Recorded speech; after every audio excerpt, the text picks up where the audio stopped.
Earlier this week, the front desk of the church mixed up the meeting schedule, and they sent to my office a family that was seeking a baptism, but I thought I was having a meeting with a family that needed a funeral. And I was amazed how long it took me to realize the mistake. Because I was asking about their loved one, and we were talking about life and hope, and then all of a sudden it became apparent they weren't seeking an internment, they were seeking an immersion. Do you know, it's like this at church all the time, this mixture of sorrow and joy, and people at the best moments of their life and people really struggling. Every time we gather, like right now, there's that amazing blend of people in a rough place or people just feeling joy and happiness. It's all here. And so, my friends, listen.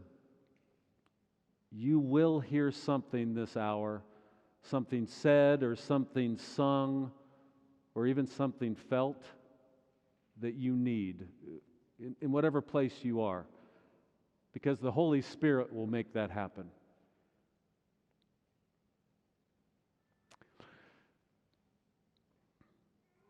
I think there were 5 people that were key to propelling Christianity itself in the 20th century. 5 people who especially deepened our understanding of the faith itself. Dietrich Bonhoeffer, Mother Teresa, Billy Graham, Dr. Martin Luther King, and the 5th one I will tell you shortly. Dietrich Bonhoeffer was a Lutheran minister in Germany during the rise of Nazism, which was beginning to infect human brains with these ghastly ideas. Pastor Bonhoeffer decided he must actively resist. And he was arrested by the Gestapo, thrown into prison. It was from prison that he wrote these beautiful letters, very much like the Apostle Paul wrote us those beautiful letters from prison. Just days before the war would end, Hitler had him hung. Christians now forever have been inspired by his sacrificial heart and his courage. And he's reminded us that to be Christian is not just to be good, but to be on the side of good. To not just be a good person, but resist anything that tries to subvert the good.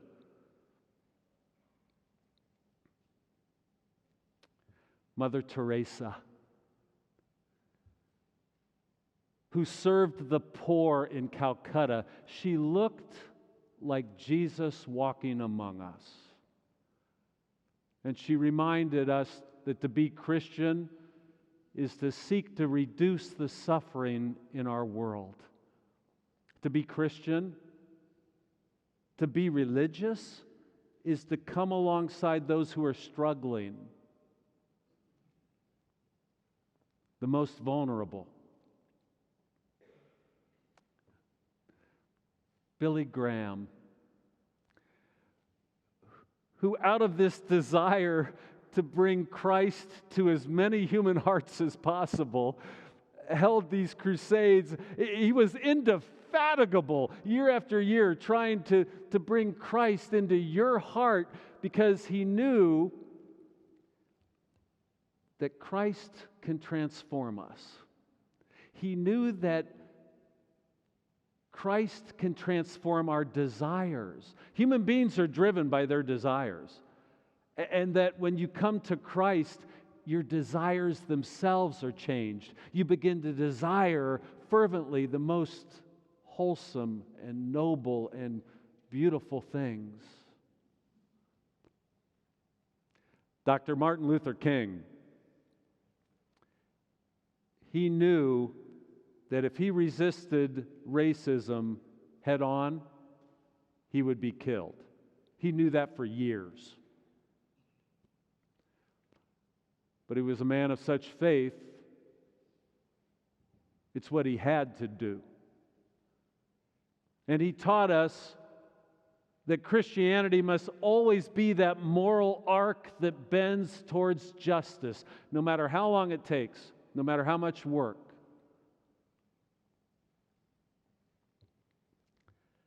And now the fifth most influential Christian of the 20th century. Perhaps, anyway. C.S. Lewis. C.S. Lewis, if only because of the children's books he wrote, the Chronicles of Narnia. It was C.S. Lewis that understood how important imagination is to the Christian faith. And with incredible skill, he transposed Christianity into the imaginative realm with that amazing Christ figure, Aslan, that beautiful lion. He went on to write some 32 books. And with that combination of imagination and extraordinary intellect, helped people grasp Christianity itself.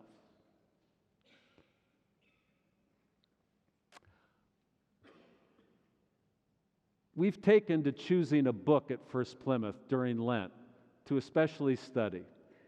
This year we've chosen C.S. Lewis's The Great Divorce. That is a very unfortunate title. It was the publisher's title. The working title that C.S. Lewis had was Who Goes Home? And it's a book about trying to journey home to heaven. It's about a journey from hell to heaven. But the publisher, being clever by a half too much, knew of the William Blake poem, The Marriage of Heaven and Earth, and thought they would riff off that and call this The Great Divorce. But now it just sounds like a book about a failed marriage. It's not. It's an incredible book about how human beings, that the journey of the human life itself is from hell to heaven. Oh, let me tell you just a bit more about C.S. Lewis. When he was 17, he went to study at Oxford, already showing an unusual mind. But by 19, the Great War had broken out, and he was in the trenches in France at 19. He was sent home after some shrapnel wounds. But what he saw in the trenches was a greater wound, and that left seeds of despair in him.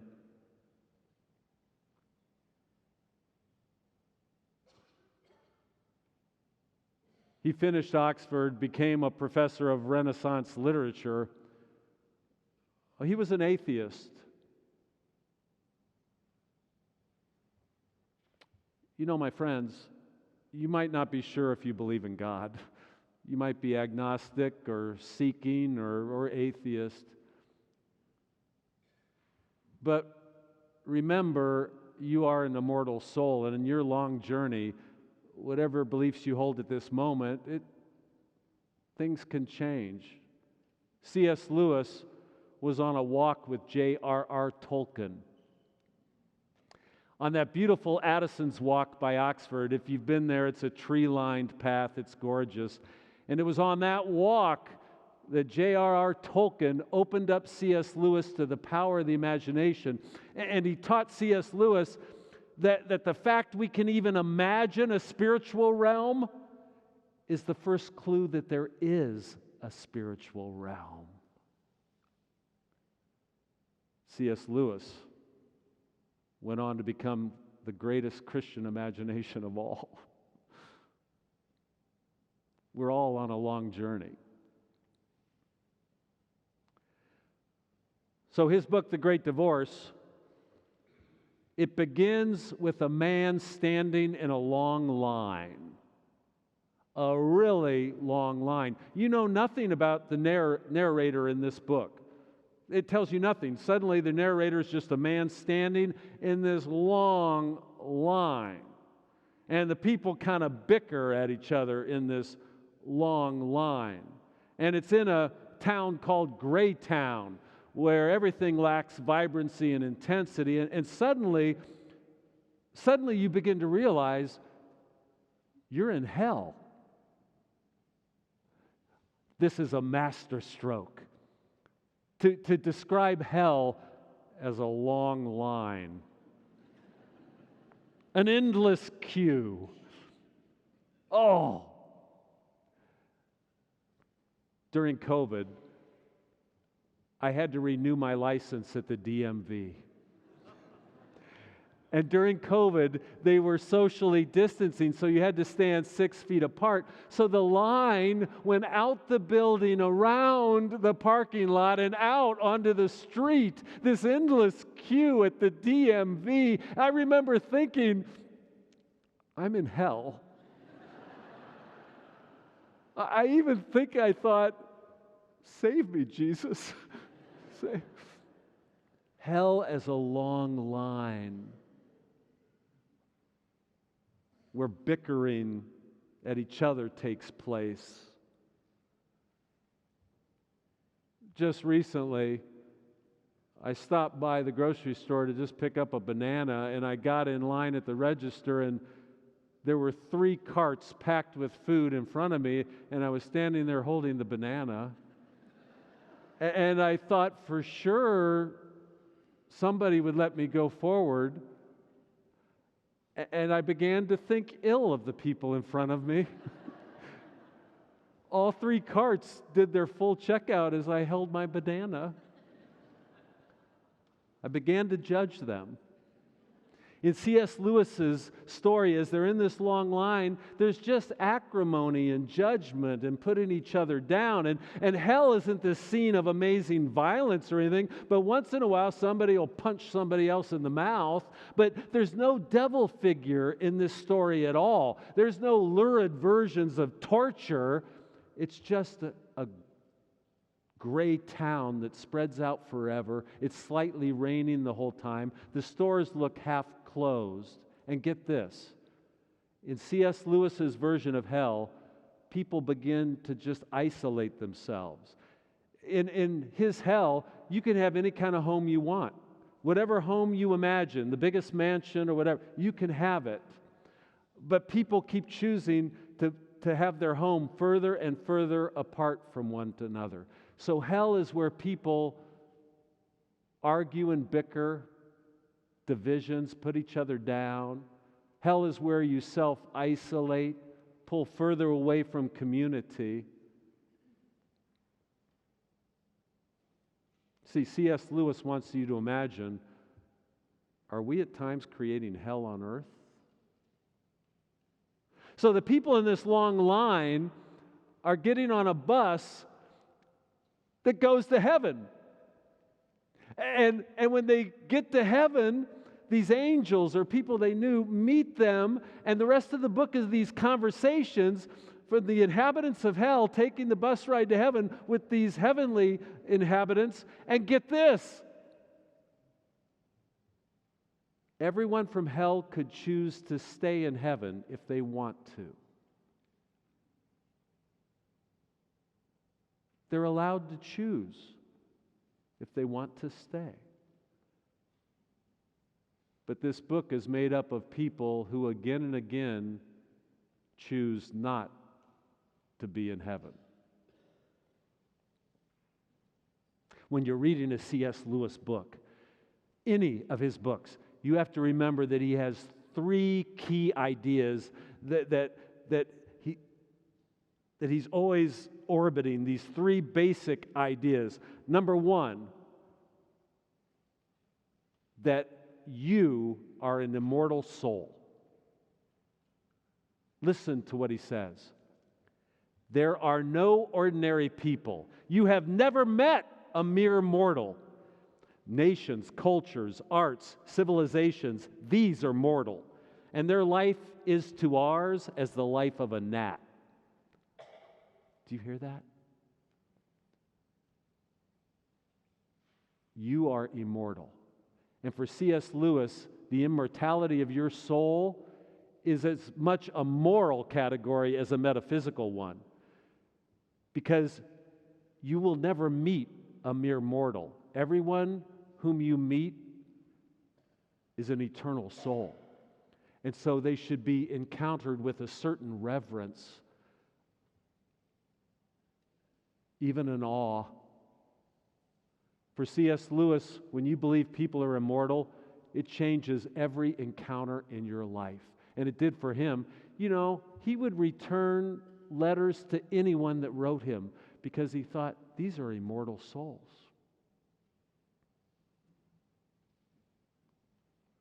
The second key idea in C.S. Lewis is of moral objectivity. Morals aren't something we make up. And morals aren't relative to whatever culture you're in or time or place or society.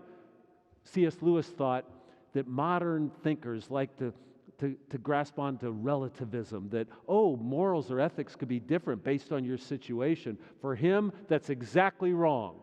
That morals are objective, and they are the essence of what the human soul is about. These basic morals of honesty and love and forgiveness and mercy and justice.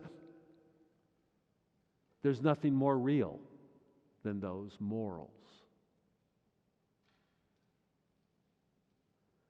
And thirdly, if you're ever reading C.S. Lewis, you have to understand when he thinks about Christianity, it's not some little special sphere of or it's not a set of books or a set of creeds or a set of rituals. It's not something over here. Christianity is completely comprehensive to him.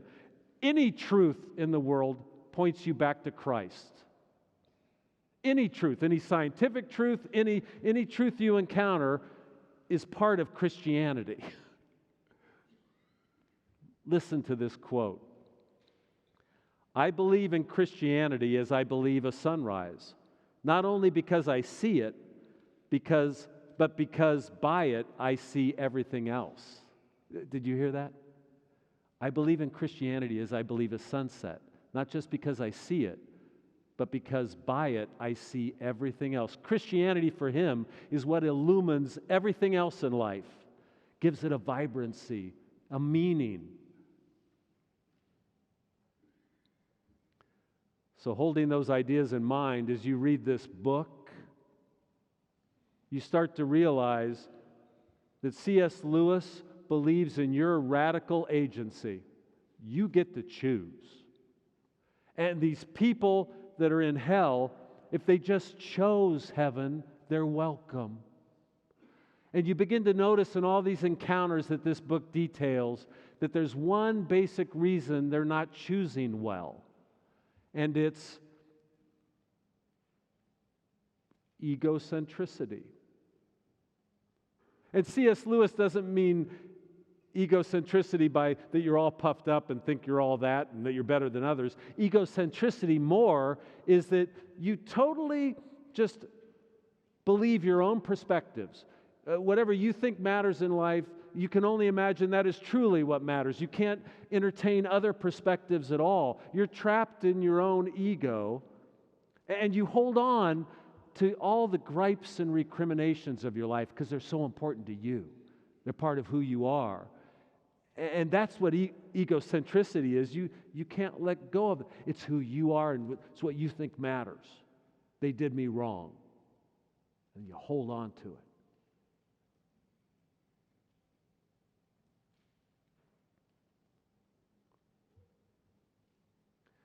We're reading his book this Lent for these basic reasons.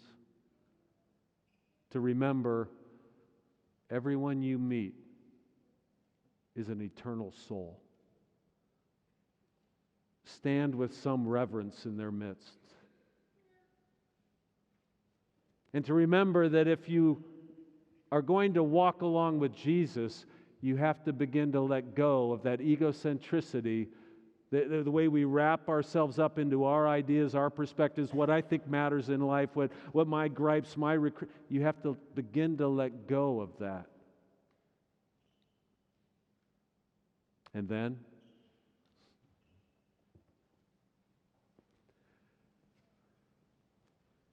remember that you get to choose. Every moment in your life, you get to choose the good and the wholesome and the kind. Every moment in your life, you have agency. You choose. And so, my friends, together as beloved community, let's choose well. Choose what is good.